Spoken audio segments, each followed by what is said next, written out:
my son, Drew, and, like a dad holding up that picture.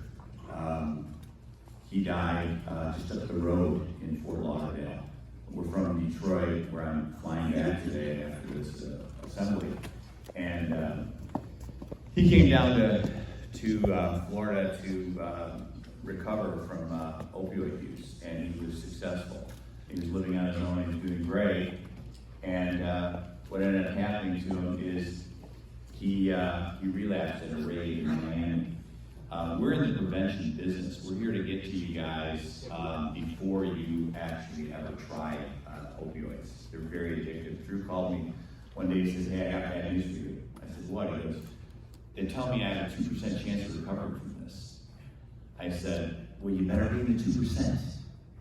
But it is true. So it's prevention. So Drew had a sports injury. He got prescribed Percocet, and when the ran out, he was addicted, and he sought illicit means of fentanyl, or Percocet.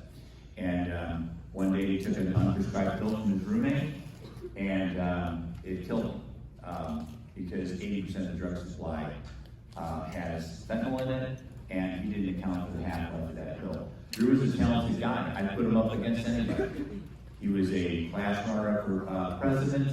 He was he had a 160 IQ. With that in perspective, Einstein was 162. He was a state champion swimmer as a freshman, and he was an Abercrombie model. I mean, it was not even fair to this guy. He was super talented. But one night his brother called me and said, "Dad, he's sitting down, he's sitting down." I said, "No, I'm sleeping, what's going on?" He goes, "I need you to be sitting down right now." I stood in bed and I had a shock going through me. I thought, what is coming next? And he said, "Dad, Drew's dead." And I was so blown away by that. I had a relationship at that time with God, and I told God he could go upon saying, him and I are breaking up. I'm done with you, you took my kid. I've just made up with God since. I've seen that accidental death happen. And this guy Rico was with him, and he was the day he died, and says, "Swan, what's wrong with you? You're acting woozy. You have pinpoint pupils. You're shallow breathing. You have pale skin. Like, I'm concerned about you, Drew." Because I'm good. Just taking I have to sleep it off. And he went back home, and he went like this, and he gave a thumbs up that he's okay as he walked into his room. He fell down on his bed and laid back. He had chipped his tooth, and then he died because the automatic breathe in and breathe out mechanism was on. Had Rico, who he was looking for partners with that day, had this, which is naloxone or Narcan, and shoved it up his nose, unloaded it like this, he'd be alive. That reverses an overdose. That's training on naloxone. This is as complicated as it gets. This is another kid whose sister goes around and talks to us, Hunter. He died, good-looking guy, and passed away. Here in Florida, again, this is Victoria's Voice. We have some books here from the Victoria's Voice Foundation. And she was something else. That's her family at her funeral.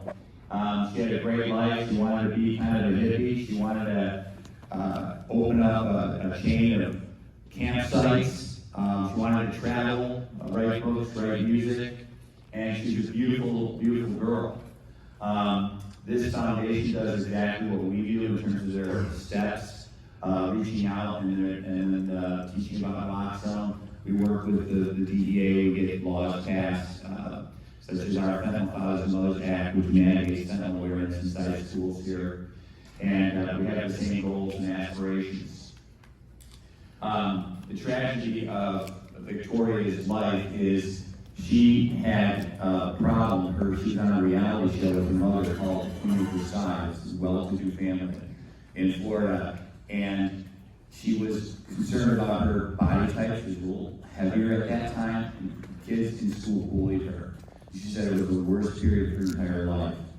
And so she started to journal and started talking about her inner feelings, and that's what's in this book here. She started using drugs, and she was very open about that.